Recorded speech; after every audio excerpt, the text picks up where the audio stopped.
This is not a test. This is your emergency broadcast system announcing the commencement of Supreme Leader Jaina, sanctioned by the co-leader of the problematic philosophies. Weapons of Class 4 and lower have been authorized for use during the Doing Fest. All other weapons are restricted. If you don't like problematic profanity, What is this? Watch your profanity. Right, I'm sorry. Crude Humor. And Silly Satire. This is very, very bad. Excuse me. Then you will not be Pursued. Hunted? Granted immunity Oh, okay. and shall not be harmed. Interesting.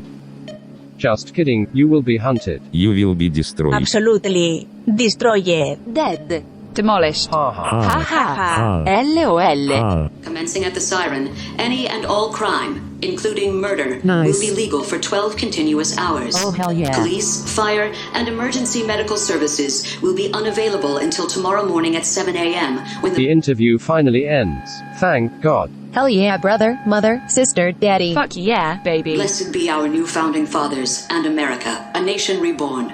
May God be with you all. Alright, let's fucking go. Open the bunker. Please open the bunker. Open the bunker.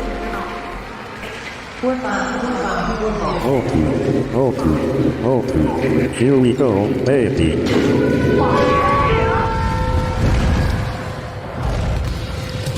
So I'm just gonna open up this bunker. So basically, the lore of the show is there's a pandemic, and this show was like 3 years. Oh my god, 3 years old. And before the literal pandemic happened, and basically everyone lives in bunkers, and we're survivors of this nuclear holocaust, kind of like pandemic. Like people are like zombies or whatever. I don't get zombies, by the way, so I don't know if you like zombies. Do you like zombies? Are you into zombies or like giants or like what are you into? I don't know so much about zombies. That one kind of freaks me out a little bit. Yeah, I hate them. I actually just watched The Dead Don't Die like the other day. Oh, with Adam Driver and Bill Murray, right? Yeah, that movie was so weird. I felt like there was no beginning, no middle, no end. It was just like a really long episode. It was so weird. What the fuck? So there's like no point to it. They're just kind of like doing Bill Murray shit. Like it's on Bill Murray's time kind of thing. Yeah, it really is. And then Adam Driver has like the most like assholey like sort of role. But it's, I hate that. But it's funny. Like it was such a weird. It was so God. weird. Dude, honestly, like I keep on seeing that and I'm like, I don't know if that's the genre I would see Adam Driver in, because he's like a little like awkward weird. Then Bill Murray's just like, he doesn't fucking care. Like he just like, does he even act? I don't know. He just does his own thing.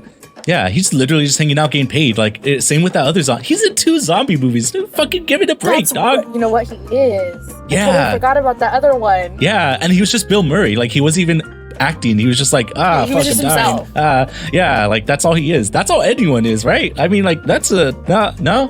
Oh, okay. Oh yeah, I have a live studio audience back there. I don't know if you can see them, but it's okay.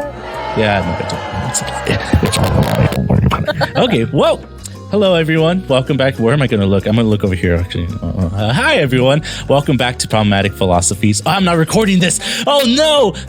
I am recording it. Hi everyone. Welcome back to Problematic Philosophies. I'm Problematic Paul. As everyone knows, today my very, very special guest is going. Shit! Holy shit! Oh my god! Chill. Anyways, my very special guest is going to be the Supreme Leader themselves, the one, the only. Hold on, we gotta wait for this to stop playing. Hold on, just gotta. Yeah. Cool. I don't even know. You had to introduce yourself. I didn't know it was gonna stop like that. My bad. Oh my god. Oh, is it here it is. Hi! Welcome. Go ahead and introduce yourself. How is it? I feel like I'm on, I don't know, Oprah, Ellen, as it goes. Bellin? You're on Ellen. I don't fucking know. Hi guys, I'm Jaina. So I just want to talk. Yeah, it's honestly not gonna even get released. Like we're just gonna kind of talk, and then I'm just gonna like throw it into the virtual void of space, and that's kind of it. Yeah. No one's gonna even hear it, but it's okay. All right. Anyway, so let's go ahead and keep going. All right. All right, so I have a few questions. Well, first questions first. It's over, Anakin. I have the high ground. How old were you when you were born? Okay, anyways, so this is a horrible end to the, okay, anyways, that was the podcast, everyone. Tune in next week if you want. I don't know if you want to ever join us, but you know what, anyway. Okay, here's the real question right here. What's something people seem to misunderstand about you? I thought long and hard about it. And I think it's that I'm really sensitive. Ooh, you're Pisces, right? Yes, I am. I'm a Pisces sun with a Cancer moon. Oh my God, wait.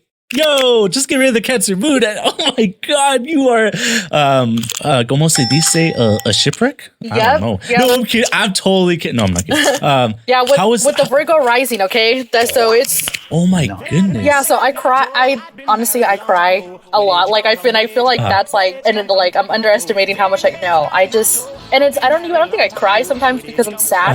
That's the only way for me to let out my emotion. I think people take that as like I'm sensitive. It's like, no, I'm not sensitive. I just want to cry. Hey, oh my God, you're just trying to, oh my. In this form of release, since it's not like a sensitivity part, like you mentioned, when you're kind of like releasing in that more of a physical state, more of a literal waters of the Pisces and everything, that form of release, when people misunderstand as you being sad or you being like in a way kind of affected by your emotions, is it more of just a release as in that cathartic practice of crying, or like kind of like when people scream or like kind of punch things, or like that outward physical release? Is it more of that, or is it more tied to an emotional strain? Or I feel like it's more like an emotional thing, because after I'm done crying, like I feel better. It definitely just feels good afterwards. You know, like I feel like, you know, I don't know, some people, I don't know, they can take a walk, or no, they need to write it out. No, they gotta exercise. I'm like, bro, no, dude, what the who does that? Like, people that exercise, no. Yeah, or some people like argue, and if I just cry it out, I'm good. Like, I just feel good afterwards. Yeah. Is it the same as like, you know, okay, I love being in the elements. That's the thing. So like water, you know, like being out in nature and stuff. Is it the same, or like kind of like synonymous with taking a shower, and how that experience is kind of like washing your sins off of the day? Like you're just like, oh God. Is it the same, not in a release, but is it kind of like that wave of relief kind of thing going on? Honestly, I think so, because, you know, even sometimes, like after I've even had like a bad day, like I feel like a shower just fixes everything. If you're hungover, you know, take a shower. If you're sick, dude, true. Yeah. If you're sick, take a warm shower. You know, it's just I think so. Yeah. Dude, honestly, when I think about crying, I'm like, yo, detox for the skin instantly. You're good.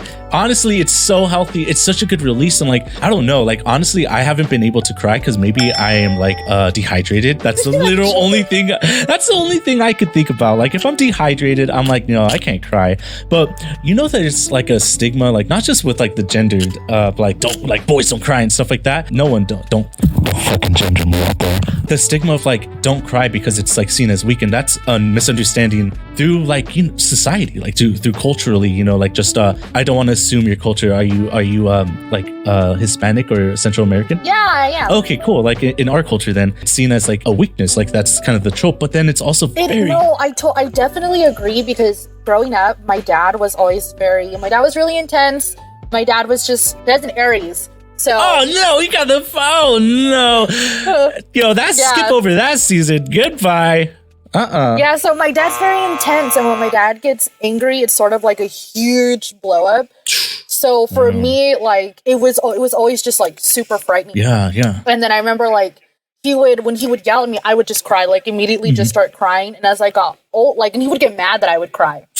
And so like as I got older, you know, and like we would like go head to head, you know, like I would just not cry, and then he'd be like, okay, so you don't care about what's happening right now? And it's like, okay. No, not necessarily. I mean, you get mad if I cry. You get mad if I don't cry. Like, what am I supposed to do? What am I going to do? You just do nothing. Just sit there and enjoy the depresso, dog. Just get a good sip. Just nice. I feel like going on this like trail of like misunderstandings we have of people, you know how like I feel like crying in general, I don't know why you're talking about crying so much. What the fuck? This is a sad ass podcast episode. But like crying in general, let's flip the switch. You know, crying like the release of joy, crying for joy. Oh my God, that's like so euphoric, like crying from joy. It's so beautiful. Yeah. Sometimes I'm a very mushy person.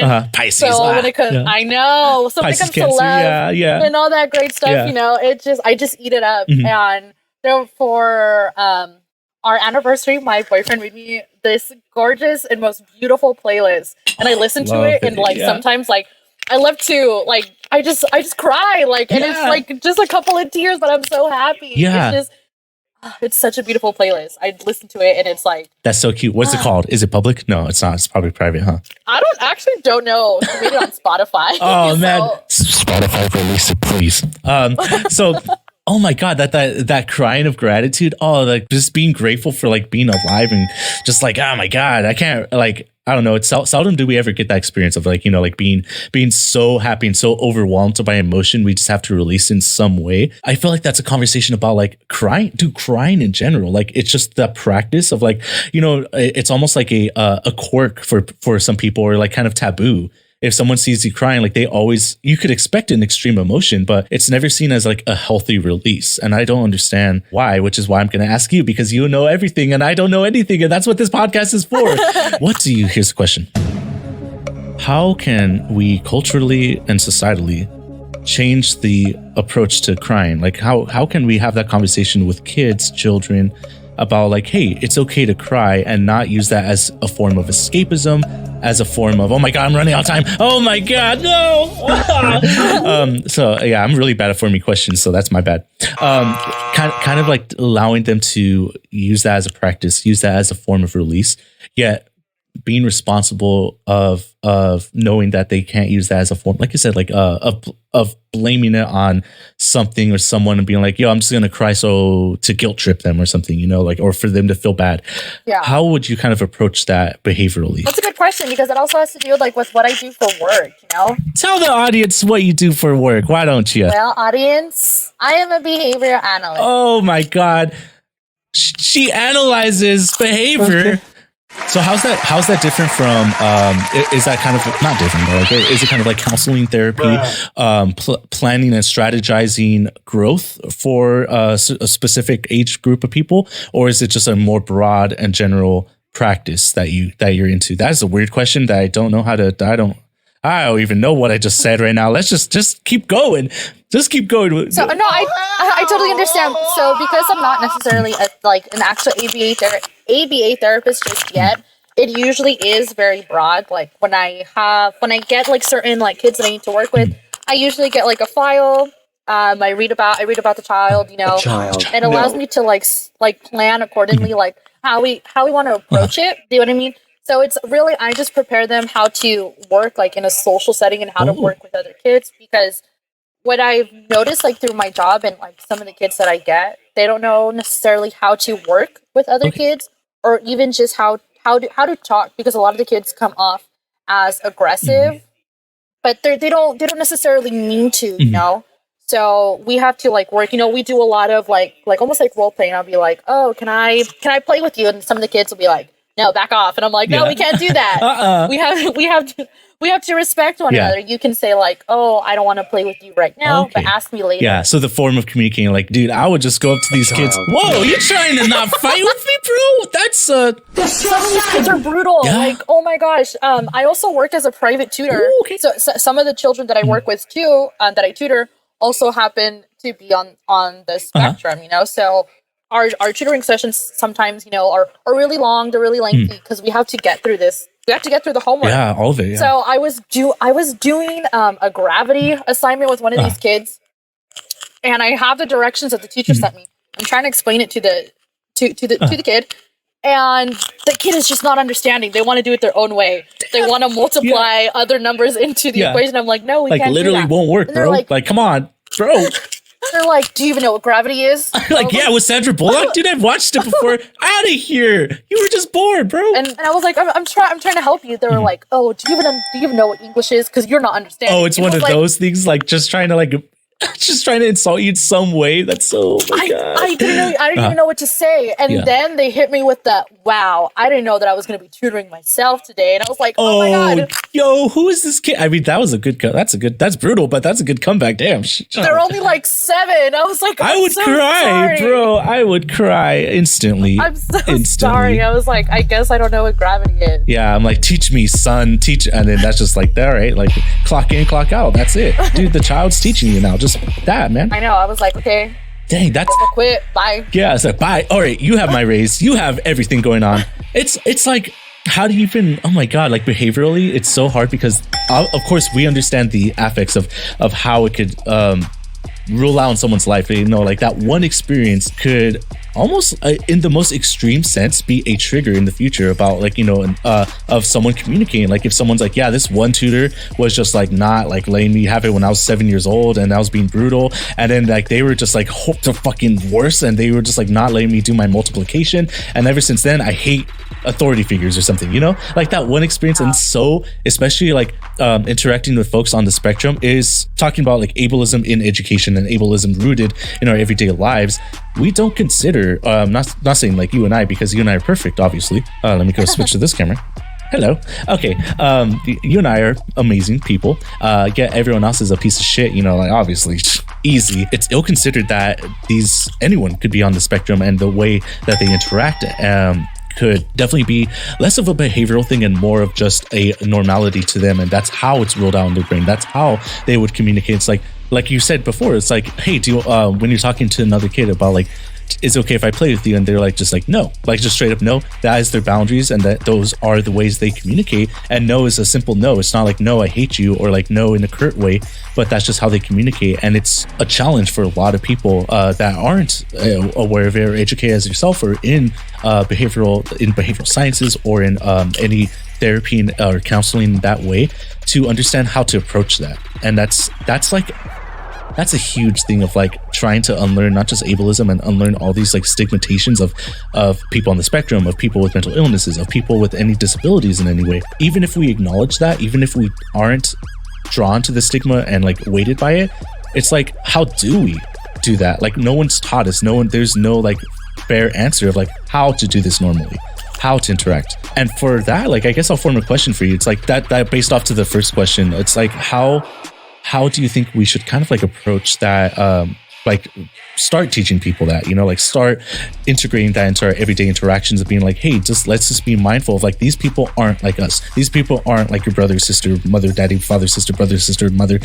They're not like anyone we know and we interact with. So you need to take the interaction exactly step by step and how it is. And don't assume that they're going to interact just like you, or don't assume that they're far on the spectrum or anything, you know, the extremities of it. How do you think we should kind of approach that, normalizing an open conversation about that? It's really hard. I even have some of the parents of the children that I work with who still don't, who even themselves, they still don't even understand, you know, and they're the parents of these kids, you know, and I'm trying to help their children. And honestly, I think it's just putting it out there more. Like I know like with social media right now, a lot of people, you know, there's a lot of like Instagram accounts and Twitter accounts trying to spread awareness about it, about really anything right now, because social media is so big. That's the only way to really do it. Because if the parents don't even want to listen to like me, for example, someone who's working with their kids, I don't know what's going to get other people to listen.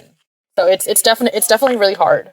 It absolutely. And like, I like how social media has been like kind of like an affect to grow in education in a way, like especially within the last year, there's been more information like infographics, there's been more educational journals and stuff, but it's been more accessible and also like digestible on social media, because obviously we're not meeting in person. Like there's no like dude with a bullhorn just like, I'm on the street and I'm going to tell you what to do on like fucking Full Hill Boulevard, Route 66, wherever we're at in Arizona or Texas. I don't know. I don't even know where we're at, but there's no one out there like educating people in like a panel setting or in like group setting, because it's all online. But with that, it kind of gears towards this digestible information where it's like someone like you, someone like myself, someone like some random ass person like sitting in their couch, like in their bedroom, could be making this infographic, and is it's going to be changing the dynamic of how people receive information. Instead of just seeing us like talk to that parent, talk to that child, it's going to be almost seen as like an entity of information, an entity of credibility.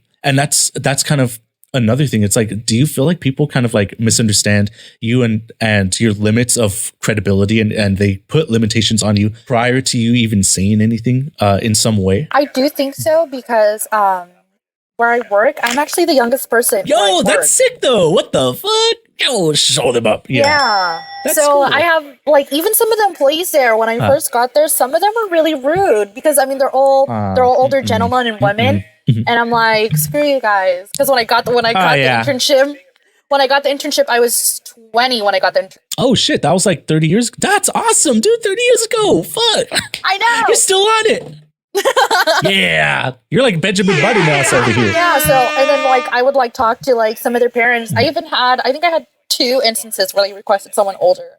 I was like, you know really? what? Screw you. I was like, I'm going to show you guys that I'm good. Yeah, because isn't there like a closer gap? It's like you just socially understand because you're there and you just understand just a lot of just behavioral things around that age. Like whether it's just like nieces, nephews, family members, friends or anything, or just because you literally were closer to that age rather than, you know, other people. You grew up in this era of technology. So it's like you would know something even better than maybe an older millennial or like a boomer, of obviously a boomer, like, you know, like interactions on like social media more. And that, dude, that seriously sucks because it's like, I'm pretty sure you're doing, you know, the best you could do out there and everything. But like, okay, turning it away from the negative again, like we keep on going down this negative shell. My bad. I'm just a blanket person. Let's have a fun question. Yeah, all right. Okay, here's the question. Ready? Yes. Oh, no, that's not the question. That was like fucking Obi-Wan Kenobi. All right. Here it is. Oh, yeah, I gotta switch cameras so you can see me over here. Hold on. What makes you feel inspired or like your best self? What makes me feel inspired? That is such a good question. Would it be like, can I say like my work ethic? Absolutely. It doesn't even have to be. It doesn't even have to be with work. It's like, I don't want to like jump around, but you play cello, right? You play. Oh yeah, bro. I was like, dude, fuck work. Let's not talk about 9 to 5 Dolly Parton. Yo, talk about anything. A cat, food. I love food. Coffee, cello, music. Oh, I love coffee. Oh my god, I'm drinking like a Modern Times. Like I don't know if you could see it, but hold on. Like I'll show you right here. Hold on. Like the brewery? It's like a Modern Times. Like it's just like a bunch of coffee up in there. It's so great. It's awesome. All right, let's switch back to this other one. Yeah. So anyways, what the fuck was that about? I don't know. Don't tell me what to do. No. Yeah. Anything that makes you feel inspired. It's like what inspires you to be your best self and what makes you feel like you're literally like alive, like just living. Honestly, it's feeling busy. I love to have things to do. I just like to keep busy. Like I love doing my homework. Like once I'm done with one homework, I'll be like, okay, on to the next. Let's go. Damn, that's really productive. Wait, so is it busyness, like a busy schedule, a full packed schedule, or is it being productive, finishing tasks? I'm gonna say being productive. Okay, being productive. Okay. Yeah, because like busy, it's like, yo, dude, and then you just kind of like drop something. You're just like, oh, fuck that. All right, let's go on to the next thing without even finishing it. Because, just kidding. No, I'm not kidding. But I definitely get like finishing tasks. Is it kind of like the feeling of like accomplishment? Yeah, it is. I just love that. I just love getting something done. Like I love submitting things into Canvas because then like confetti will pop out and I'm like, yes, okay. Fucking on to the next one. On to the next one. Let's do that. No, dude, I love that. Like researching and like just submitting something and be like, wow, what else can I learn? Yeah. Right. I love when my boyfriend has me edit his papers or help me with, or ask me to help him with his homework. I'll be like, yeah, I can do this. And I'll just be sitting there on my computer, like editing the paper away. I'll add in a whole new paragraph. Without knowing, just like, yo, let's get this A+, baby. Let's go, BF boy. Oh my God, dude, writing is so, I don't know if you know, like I love writing so much, like journaling, writing, editing and stuff like that. Like it's so, oh my God, I'm bad at it, but I don't fucking care. Like that's a good release. Oh my God.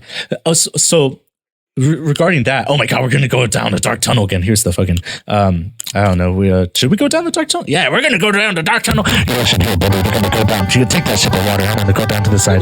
Here it is. All right, cool.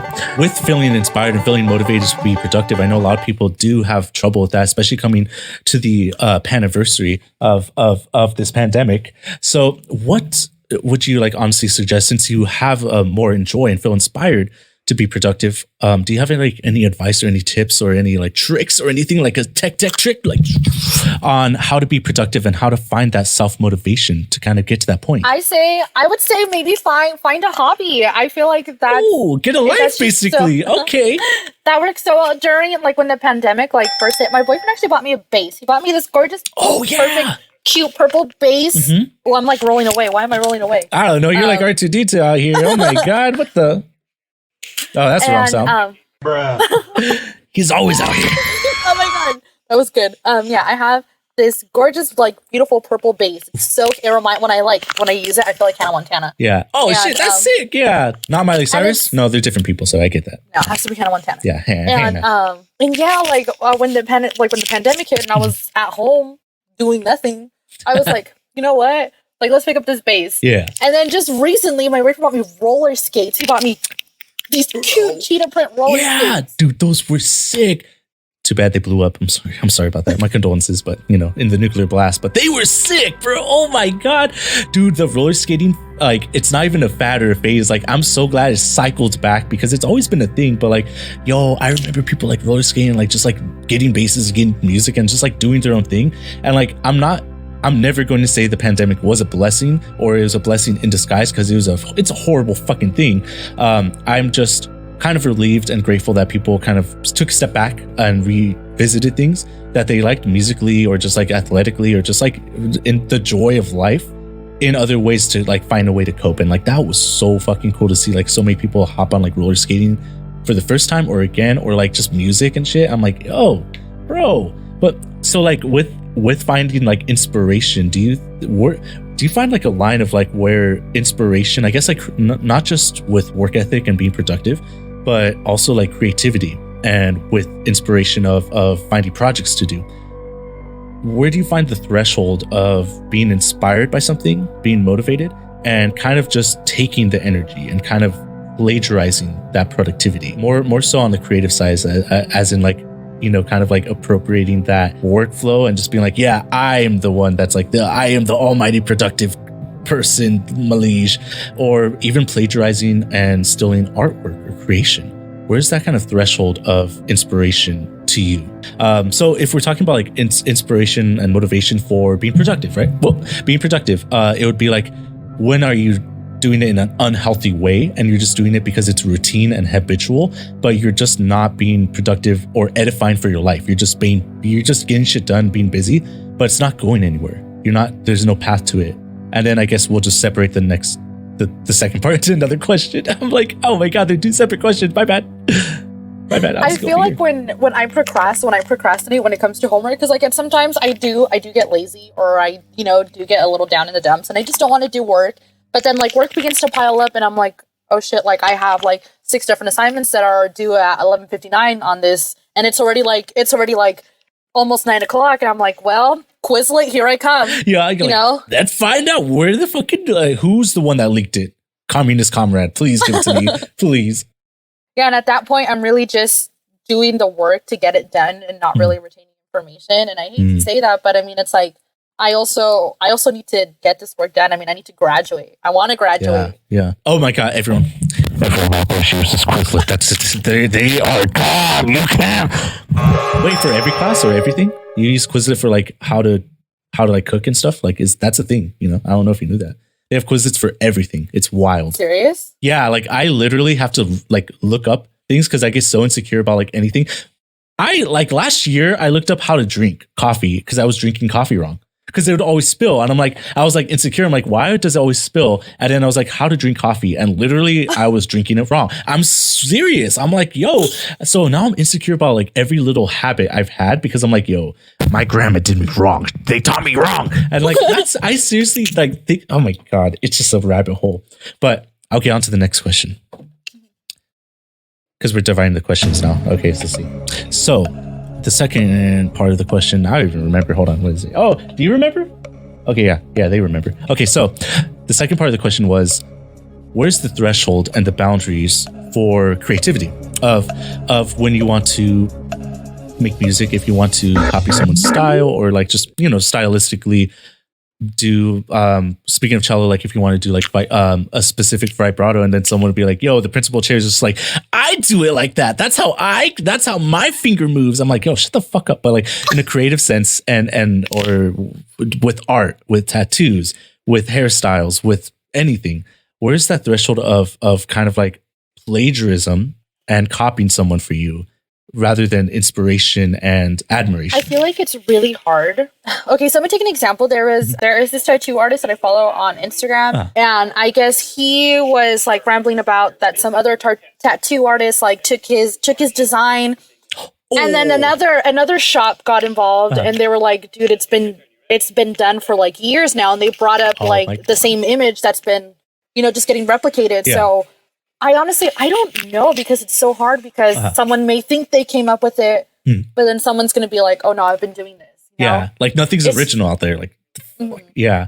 Oh my, dude, honestly, like, I like the tattoo community and the art community is always like doing stuff like that. Like, okay, if the palette is the same palette because you like those fucking colors, if it's like more than 2 colors that are the same, they're just like, that's mine. That's they're like, whoa. And I'm like, dude, fucking chill. Like nothing is original. Like everything is inspired by something. And even like tunes, like show tunes and like music, it's all paying an homage to where that original piece of inspiration was. I'm like, oh, fuck off. I have my big, I have one big tattoo piece and it goes up to like right here.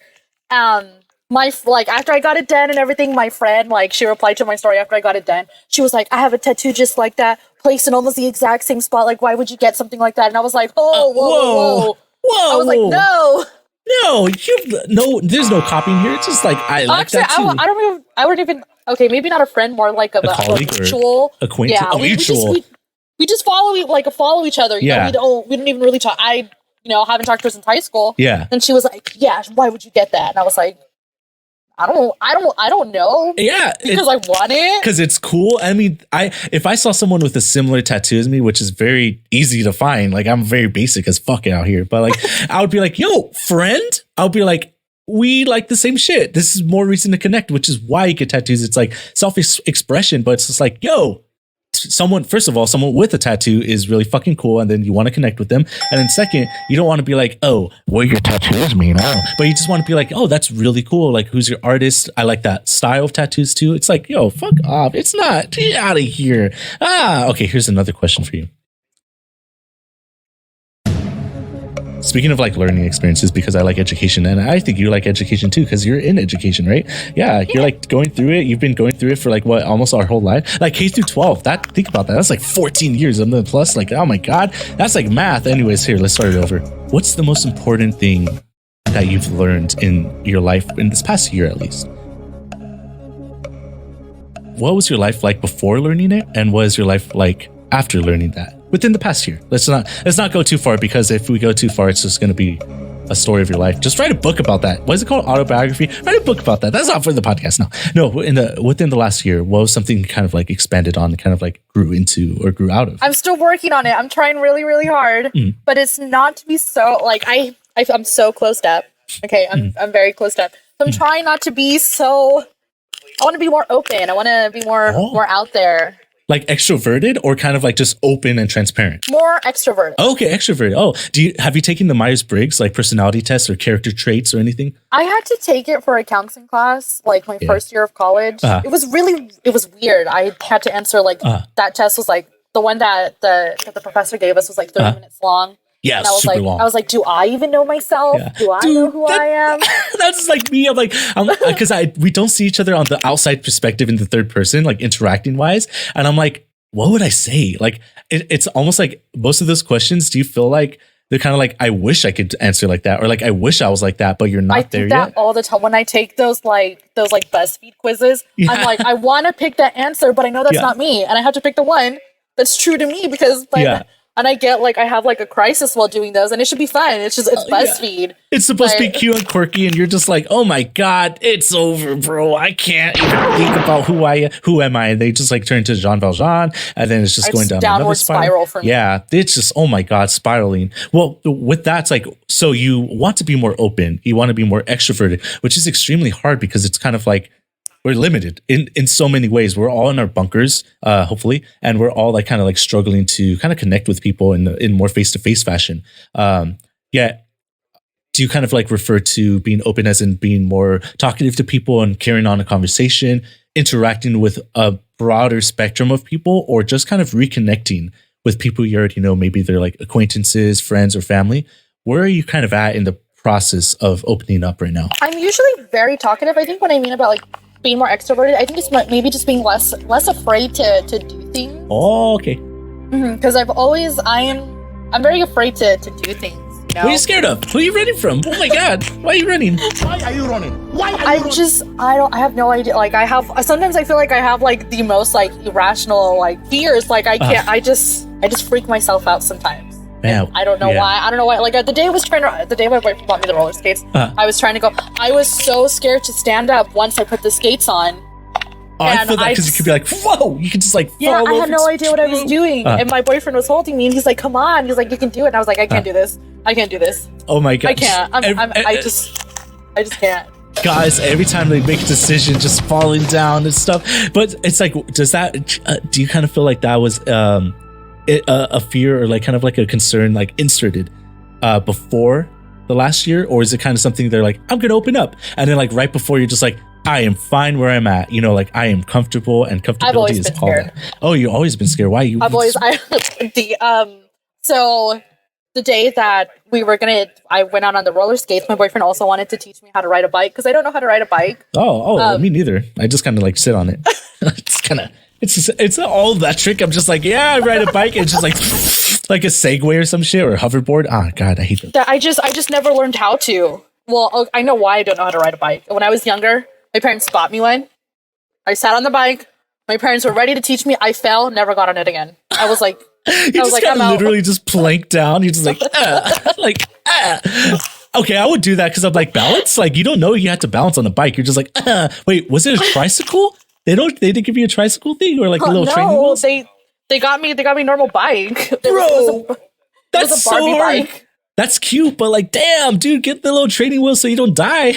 The fuck? No, I got on the bike, fell. I even had a helmet on, okay? I fell. I was traumatized. I was like, I'm outie. Yeah. You guys can ride the bike. Honestly, like, dude, the same for me. Like, when I was riding a bike, I had not tricycle, I had like training wheels and stuff, but I crashed into like one of the neighbors' like cars because I didn't know how to stop because the brakes like were like really loose. So I haven't rode a bike since then until recently, and I'm still scared of like cars. Like if there's a car near me, I'm like, I'm gonna crash into it, and then I'll like resist the urge to like crash and like destroy myself, you know? Because I'm like, no. The urge. Yeah, I'm just like, oh my God, this is a really dark segue, but it's kind of like, you know, when you're driving randomly and you're just like, what if I just crash my car? Like you're going so fast and you're just like, what if I just like hard left right here? And I'm like, intrusive. Do you like slow down when you turn or like start to slowly brake when you're like turning and stuff? Yeah. Is that not normal? I don't. You literally just, all right, let's go. And you just speed up. You're like, what are you, Lightning McQueen kind of thing going on? Fast and the Furious? I told that to my boyfriend. Like he like turned, and I don't know why I asked him. I was like, why are you braking? Why are you slowing down? He was like, what do you mean? And I was like, don't you just, do you just go? Do you just flip your car and just like completely destroy everyone and all humanity? Oh my God. So I'm not going to drive by you. What kind of car do you drive? What the? Wait, I drive an Altima. I drive like... Stay away from all Altimas, everyone. Altima, Prius, and Pontiac Aztecs. Well, obviously, as I'm driving, like, I don't feel the harshness of the turn. I'm just like, woo, it's fine for me. And then everyone else is like, whoa, oh, yeah.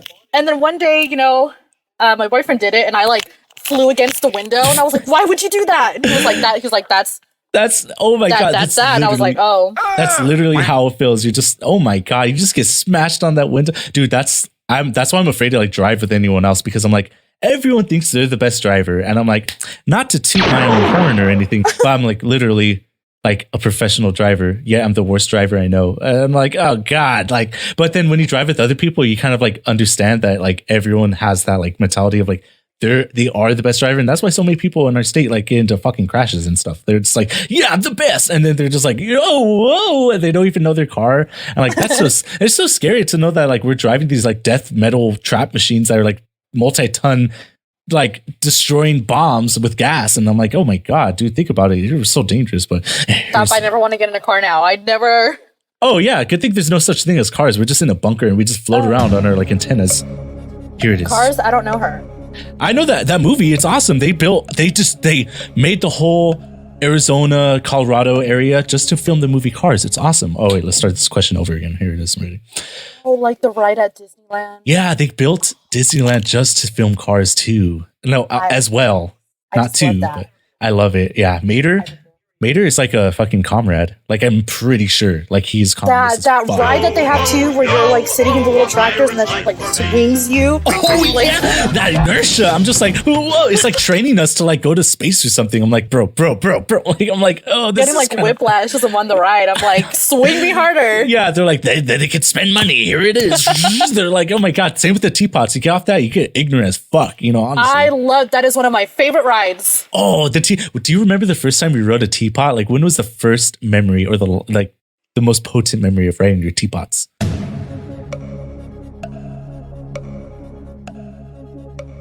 I want to say it's when I went with my sister. I think it's like my most memorable moment. I think I was like 19, so she had to be like 11, not 11. She had to be like, how old did she have to? She had to be like 13 or something. Oh, okay, cool. And homegirl was spinning that cup. She wanted she to was the go. spinner? Yeah. I was like, how do you have so much strength for like a 13-year-old? Yeah. What are you doing? Like at first they're just like, oh my god. And then they're like, oh, like mixing it like a fucking churning a pot like an 18th century Irish person. Oh my god. Wait, do those things actually turn it? Like I was never sure. Like, does it actually make it go like spin faster? Yeah, it does. You just be going. Bro, I thought it was just for fun to hold it, and it's just like they control it or something. Nah, you go. Oh, that's why I don't spin. All right. I just kind of look at it and I just kind of hold it for a picture. But what I didn't know though is that like on the wheel, it actually tells you the direction to spin it in if you want to go faster. I didn't know that. I thought you could just spin it and you would just go, but no, you have to spin it like in the opposite direction and then you start to like spin faster. Oh, because like you're like spinning 3 different ways, right? Like the cup and then like the circle and then the whole fucking ride is like lifting off. Oh my god. I was gonna be like, I need to go right now, but like, dude, it's destroyed. Disneyland's no more. It's fucking gone. Like, oh god. That is actually, I hate to be that person, but I think that is my favorite place to ever be. I absolutely. Oh, the teapot. The literal just teacup. Oh, okay. Just Disneyland in general. Just sitting in the teacup, like someone comes by, they're like, oh, like, can you get out? And you're just like, fuck off. Fuck you. This is my favorite spot. Like, fuck you and your kid. Yeah, I'm gonna go again. I love that. Wait, where's it? Fuck your kid. Oh my god. Honestly, I just beat them up. Fuck them kids. Honestly, if Disneyland was close, wait, it's pretty close. Never mind. I was gonna say if it's closer, I'd go there every day, but it's pretty much like right there. So I'm like, I don't even care. But oh my god, thinking about like the rides, like the first time experiencing like that kind of like, I don't know, like inertia or that kind of experience of like the first time you rode a roller coaster, the first time you like, I don't know, like had experience of going to Disneyland and like being like, yo, what the fuck is this all about? Like, this is awesome. Disneyland is such like a nostalgic thing for me because as growing up, I was an only child for a little while and my parents had me young. So my parents were giving me everything and, you know, they wanted to do things too. So Disneyland was a common thing for us. That's all hail the rat ruler. Something that we would always do together. And some of my greatest memories are just going to Disneyland. Like I remember once I was in kindergarten and it was my birthday. Ooh, and yeah, I had a cool ass outfit on. I was so upset. My parents made me go to school, and I was like, whatever. I guess I'm gonna go to school. I'll put on this cute ass outfit and go. Yeah. So I'm in school, you know, and then like within like an hour of like class, the teacher gets a phone call, and she's like, "Oh, you're going home," and I'm like, why am I going? So y'all made me just go to school for an hour. I was like, okay, whatever. Oh, literally an hour? You're just like just like an hour. Yeah. And then I walk into the office, you know, we're walking out. I live right across from my elementary school, so it was I could walk to school. Oh, nice. And we're walking out, and then my mom's like, "Oh yeah, we're going to Disneyland." And I was like, "What? We're going to Disneyland?" I got home. There was like McDonald's breakfast. I was like, this is literally the best day of my life. Pancakes and everything. I was going to be like, oh, did you at least like go after school? Because that's like 2. It's a pretty full day. But they just skip school. They're like, education? No, fun. Like, I don't need her. I know baby. my ABCs. Oh my God, exactly. You don't eat ABCs, but not 1, 2, 3s, because who needs to count? Honestly, no. Economics, fuck that. Oh my God. Do you have a plan of attack every time you go to Disneyland, or do you try something else, or do you? Oh no, I always hit like California Adventure first because it's always the first. It closes earlier than Disneyland. It does, yeah. Yeah, so I always go straight to Guardians because that is my favorite ride. It's Guardians and then the teacups. You just jump back and forth with Guardians? And then fly over, like, all right, just shoot me into the teacup. Right there it is. But yeah, I do Guardians, and then if the line isn't too bad, I do Credit Coaster. Oh my God, yes, dude, that's so good. Like, I love how there's like the literal jazz music like behind you. Like, I don't know, I love jazz. So that's good. I'm like, yeah. And then the big ass like baby, I was like, yo, like I didn't know they were gonna be like actual like fucking not monoliths, but oh my God, like little statues and stuff.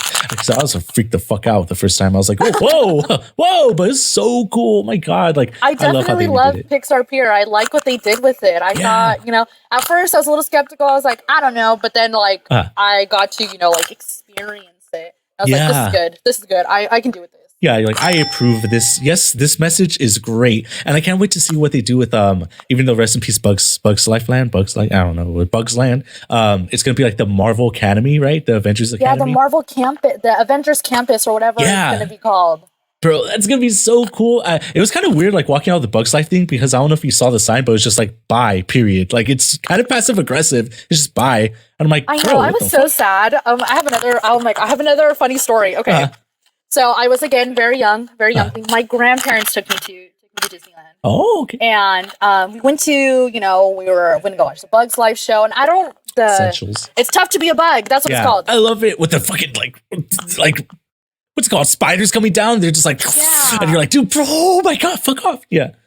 Okay, so I don't know if you remember, like during the show, like a bug sneezes on you. Oh yeah, that shit's gross. Yeah. It was traumatized me as a child, right? Oh my god. Yeah.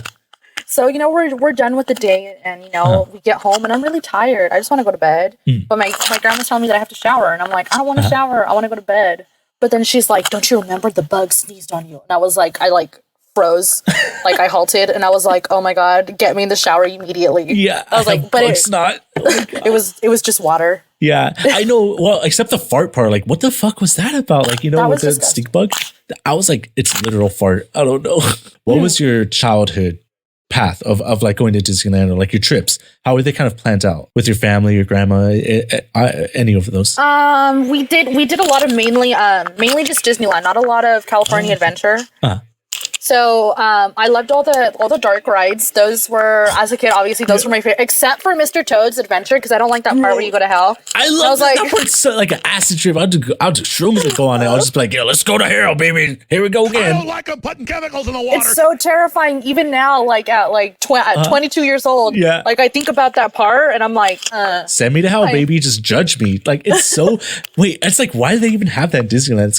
That is kind of scary, actually. Not gonna lie. If I'm not mistaken, I don't know if they were taking the whole ride out, if they were going to redo it, put something else in there, because they got so many complaints that it was like not on brand with like Disneyland.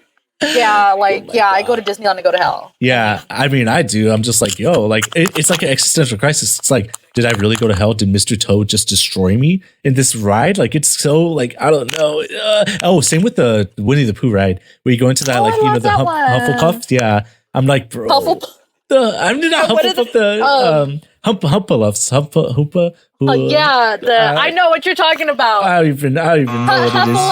Heffalumps. There it is. Something like that, right? Heffalumps. That's what it is. There, Heffalumps, everyone. Thank you for that. Oh yeah, because remember they had like the Tower of Terror and stuff like that, and like, oh my god, well, they still have flying over California, but what was it? Okay, like California Adventure had like this fucking like California. It was like California, and like people take pictures there. Then they had like the Golden Gate Bridge. I have a picture of me and my dad, and I'm sitting in like the A. Yeah. It's so cute. I love all the pictures that I have as a kid. I think they're so cool. God, I miss that. Like they should bring those back for like a limited time, like just for the nostalgia of like reopening at least, like whenever they build California back, because California just kind of sunk down after the nuclear war. Kind of just sunk down. They just celebrated like 20 years of being open. I think 20 years, 21 years. Yeah. Oh, California Adventure. Oh, dude, that's how new it is. Damn. Yeah, it is. It's like fairly new. Oh, dude, I thought it was like 30, 40 years. Oh my God. Mm-hmm. I'm having not a crisis, but I'm just like, that's like, I'm older than it. That's wild. Oh my God, dude. Well, have you been to Disney World? No, and I would give my left arm to go. I want to go so bad. It looks so cool. Like because I went once as a child, a literal child. I don't remember that shit because I was a child in a Spider-Man stroller. But like, there's like different like lands, right? Like different like parks, literal parks. Yeah, you have like Epcot, you have Magic Kingdom. What is it, like Animal Kingdom? Yeah. It's crazy to me. Yeah. Oh my God. And then they have different ones in like Japan. They have one in France. Like, oh dude, I want to do like a fucking like a year-long Disney trip kind of thing where it's like you hit all the parks like every few months or something. That is my absolute dream. Like I just it would make my whole like life complete if I could hit every single like Disneyland park. Like I think like after I hit each one, I could just die and I'd be like, okay, I'm good. Die on the teapot rides in France. It's like, oh, here's the question.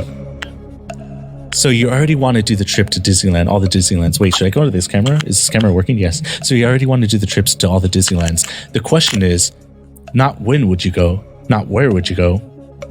Hold on, let's wait for I'll wait to the end. Who would you go with? That's the question. That's the big one. That is it's as cheesy as it sounds, I would go with my boyfriend. Oh my God. Incorrect. For one simple reason. Incorrect. We don't like relationships or love here. That's disgusting. Oh my God. Where's the sound? Get out of here. Disgusting. I hate love. Don't you have a girlfriend that you tweet about? Oh my God. I love her so much. She's the best. Oh my God. Like, that is so cool. Okay. Like, oh my God, a trip. Like, imagine with your significant other hitting all the parks and everything. Would you do it consecutively with him, or would you do like a trip and then come back and then like a trip and then go back? I would, if I had all the money in the world and all the time, I would just do like one like after the other. It would just be this super long vacation and it would just be so amazing. That would be so cool. Oh my God. What about it? Not saying like like what about your boyfriend makes it so good? What about the experience do you think will make it like different, unique? He's very, very patient with me. I mean, that's super patient. Yeah, that's super important. Oh my God.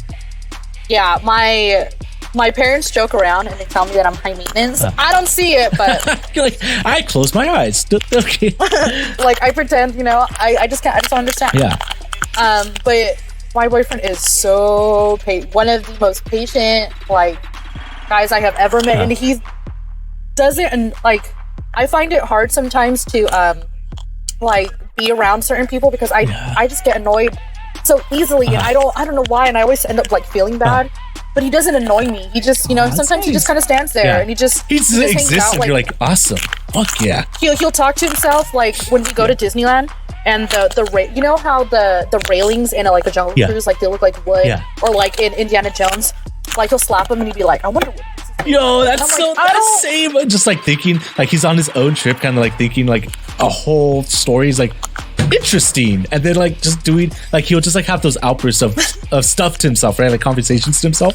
Yeah, and he'll be like pulling the things. He was like, "That's not real wood," and I'm like, "I don't." Bro, it's like, I don't know what to so tell funny, you. He just seems like a really fun person to be around. Like just a very like you'll never know what's gonna go, like what's gonna happen. That's so fun. No, I really don't. Like every day is honestly like some sort of like some. I remember one time oh my gosh, he's scared. Like he almost gave me a heart attack. Like he texted me. It was like he's like I have some very he's like I have to ask you something. He's like he's like we need to talk after work, and I was like, oh my God. Oh, no. I was like, he's gonna break up. Oh no. Oh my God, that's super extreme. Oh my God. You're just like, oh my God. I would think like, oh, I didn't throw the trash away, like I left the lid up, or like I left shit in the toilet, but you're like, he's gonna break up, that's it. My mind instantly went to the worst, Oh and then I got in the car and he starts driving, and I was like, so I was like, what'd you need to talk about? And he was like, oh yeah. He's like, do you think dragons are real? He's like, if you had a dragon, what kind of dragon would you have? And I was like, oh my God. You're like, I wasn't ready for this conversation. You got to tell me. I got to do a APA format 3-page paper before we talk about dragons, bro. Like, you just need to get out of here. Oh my God. I was a little, not like mad annoyed, but I was like, you couldn't just tell me, you couldn't just text me, you want to talk about dragons? Yeah, like, you had to be like, we have something to talk about. We need to talk about something. I was like, okay. He's got to get you when you least expect it. That's why he's like, oh my God, they're not going to expect me to bring up this subject, and they can't run from it. This is literal confrontation about dragons. Like, you have nowhere else to go. My hands were all clammy. I was like sweating. I was like, oh my God. Fucking dragon talks. Like I know, dragons. Out of all the things you want to talk about was dragons. I was like, okay, I guess. Dragons. If I had to have one, it'd be like a little moose. Oh my, yeah. Okay. It's like a little parrot, but it's like really fucking annoying sometimes. And you're like, well, true. But like, honestly, yeah.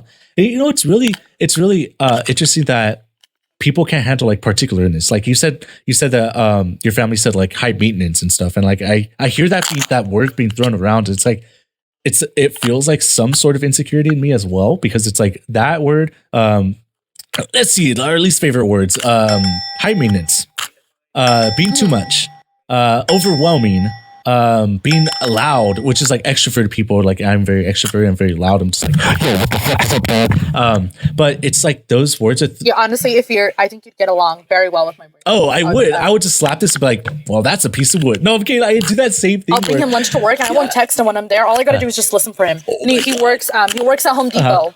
So all I got to do is just listen, and I can hear him echo, and I'm like, okay. You're like, there is follow the voice. Like aisle 12, I can find him over there. Oh my God. I don't know what's an aisle 12, but it's him. He's there. Boyfriend aisle. Find your own boyfriend there. Aisle 12. Oh my God. That's so cute though, honestly. Like just echolocation to your like significant other. Cause same, like I'm fucking loud. And then my partner is always like, shut the fuck up. Like I'm not even loud. I'm not. Okay, anyways, like with being particular and being like I think it's like not just particular, but I think there's a word for it because I was like looking up things about partners' idiosyncrasies and kind of like transitioning into living with someone or kind of being around someone more regarding like relationships, like friendships, family members, like new family members, or even partners. Because I'm like, okay, I just joined a partnership and like kind of like thinking about it. And then there's something that you mentioned that like kind of reminded me about particularness in a relationship. And for people, I guess like I would ask your advice for people that don't have a kind of like aren't fortunate enough to have a partner that's as patient as your boyfriend, unfortunately. What can you kind of like talk about like how that patience is kind of received by you? How does he give that reassurance of being patient, kind of like allowing you to be your person, be yourself, and still be as either eccentric, as extroverted, introverted to yourself, or just how is he mindful of just your particular nature of just having things exactly how you want them to be, which is nothing's fine. I mean, nothing's wrong with that. That's perfectly fine to be particular about how you want things because it's just how you are, you know? So how do you receive that? The other day, I wanted to go shopping and I have a way of I need to shop. I need to go to every store I want to go to first. I need to look. I look for at least anywhere from 20 to like 30 minutes. You know, I look, you know, if I want to try on. Yeah. And then once I find everything that I want that's in each store, I start to go back to each store and I'm like, okay, I want this. I want this. And if I want multiple, the day I went shopping, he was carrying all the clothes that I wanted to buy. You know, he was patient when I was in the dressing room. He was, you know, if I told him, oh, you know, does this look good? He was like, you know, like was just a patience. And I know that I can be a weird, or I just have my method of the way I want to shop. And he was so patient. Or if I'm, you know, going through like a depressive episode, you know, sometimes he is the most patient person when it comes to that ever, because sometimes I find myself like, how would I say it? Like, I just don't know what's wrong and I can't necessarily like pinpoint exactly how I'm feeling. And he's just, you know, like, you know what, when you want to talk, you know, I'm here. You know, when you want to do this, I'm here, you know, and he's just really good with that, you know? Or even, you know, when I'm feeling down, he's so sweet. I was feeling really sad one particular day. You know, I was sad. I had a tummy ache and all this. You know? Fuck that tummy, dude. Ooh, I hate that. He walked to like 3 different gas stations to buy me ginger ale and I wanted hot chips. Even with the stomach ache, I still wanted hot chips. I mean, they're like they're a comfort, but then they just fuck you up more. But like, hey, c'est la vie, you know? Right. Walked to 3 different gas stations. Damn. He didn't have to do that, but you know, he did, and I'm so appreciative of like those type of things. You know, if I need to go run errands, he's like, oh, you know, like I'll take you. Like we can do this together. You know, he's just beyond one of the most. It's a dream. It's so nice. Oh, that's so good. It's like understanding his love, your love languages and how you receive them, and then how he displays them is so important. Like in a relationship, to like, to understand your significant others, like how they're going to receive it at what times, to what appropriate times, and everything. And it's so good that like the patience he like kind of displays and kind of like shows you it comes to show like how mature that your relationship is with each other, because you both have that patience and understanding of how to receive each other's love language, how to not just accept it, but then how to kind of like reflect it, you know? And so it just makes it, you know, like more compatible kind of things, more collaborative. Yeah, right? It just works out, and I just love it. I'm like, cool. Yeah. Let's do this. Like, cool. Let's just keep going, bro. Let's dragons, dog. Just dragons, Disneyland, all the D's, bro. Like, honestly, that's so good. I know. I mess around and I tell him, because we got corresponding tattoos, and I tell him because we did it. I'm like, this is it. You can't leave this. I'm not going nowhere. I'm like, you're not going nowhere. Like, this is committed. There's a committed, claimed dragon dog.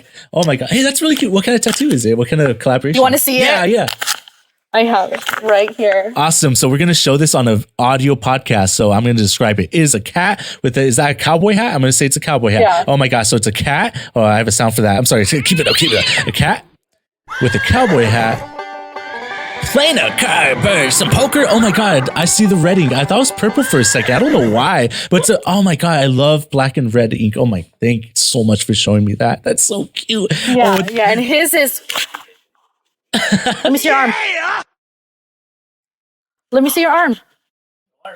Oh, well, bring the arm. Bring it hither, please. Oh wait, throws it. Bring me the arm. Bring me thy arm. Freaking believe. Where's your tattoo? It's on his ass. Oh my god. Show the good person your arm. Where's it? Oh, there. Oh my god. So they're playing each other. Oh, that is the best. And then it has blue ink. Bro. Oh my god. Here it is. God, that is so cute, bro. What the is it smoking too? It's just like yeah, it's smoking. That is literally cool. That is like a jazz cat, bro. Oh my god. Yeah, that's how they. Yeah, they're just playing each other. I'm gonna take a screenshot of that, and that's gonna be like literally that's gonna be the fucking thumbnail right there. That's so fucking cute. Oh my god. Yeah, I gotta do like what's it called what you call it? You said something. It's a not collaborative tattoo. It's a corresponding. Oh, he calls them corresponding tattoo. That is such a good idea because I know people do that with like wedding bands, but like that is so cool to do that with like just friends or like just anything like corresponding where it's like, oh my god, like it has to be completed by the other person. That's so cool. Not kind of like fucking infinity gems or some shit. I don't know. Like collect them all, and then if one of those people pass away, you're just like, "Wow, fuck!" No, okay, that's horrible. Oh my god. Oh my god. Okay, I'm gonna do a fast series of questions, like easy, just like fast ones. All right, ready? Okay. All right, let's go to this. Let's go to this camera. Okay, the glitch camera. Cool. Because I like glitching. No, I'll go back to the other one. No, I'll stay on this one. It's all good. No, I'll go back to the other one. It's all good. Cool.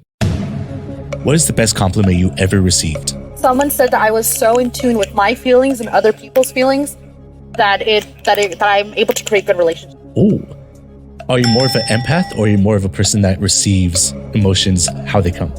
Just for clarification, empath is the one that's like able to. They like vicariously feel that emotion and they kind of like put themselves in that setting or in that space. Yes. And then someone that feels it like passively is just like they accept what's happening and they kind of like either think of it logistically or kind of just surface level, like observe what's happening. No, definitely an empath. Definitely an empath. Okay, let's go to the next one. If you could have dinner with 3 people, dead or alive, who would it be? Kermit the Frog, Pedro Pascal, and what is their name? Oh my god, the little dragon Pokemon, the Charbroil one. Charizard. Yes. Okay, here's the next one. Wait, I don't want to word it confusingly because I'm like, okay, it's really hard to. I already worded it weird. Okay, pause. I was so bad at wording questions. That's why I'm like, oh my god, this happened last time. I was just like, oh fuck, I don't even know. So I'm gonna ask you like one question to like kind of get into the actual question. So who's your favorite artist, like band wise, musically, at the moment? Turnover. It's okay. Turnover. So here's the question. So with I know dude, Turnover slaps. Like I saw them in San Diego with Turnstile. Yo, Turnover was so good. They had a set with like the house and everything, and bro, it's so good. I think I've seen them like 6 times now. Oh my god, they are slapping. Anyway, all right, here's the question. So if Turnover were a musical ensemble or group in the 15th to 18th century, what era do you see them fitting in the most? Like kind of like Victorian music, romantic music, anything like that? Do you see them, what type and style of music do you see them in that classical era? That is, oh my god. They just create their own genre. Redefine it. Oh wait, that's it. Redefine the genre. Cause like I'm thinking like Eternal, like oh my god, they wouldn't have like harpsichords or anything. They wouldn't be the romantic era, but I think they would be like a small string quartet kind of thing. Like yeah, you know, they just shit. Like have like people like come vibe out, maybe give them like whatever medicine like people are taking at the time and just like sit, relax, they'd have a cup of tea. Literally, they'd be so chill. They'd be like they wouldn't be like a fucking like They wouldn't be like Mozart or anything. Okay, here's the next thing. Who's your favorite classical composer from the 13th to 18th century? Pretty big gap, though. It's a good one. I have an extreme tie. I have an extreme tie to like Tchaikovsky. Oh yeah, baby, give me that Russian comrade, son. So, if Chai, my boy, I'm gonna call him Chai because we're really close together. So we're very, we're like BFFs. If Chai was transported to the 21st century, what genre of music would he be doing other than classical music? Is theater music like a genre? Nothing with ensembles, nothing with like classical ensemble music or like soundtrack music. It would have to be one of the pop music, like like pop genre spectrum of rock.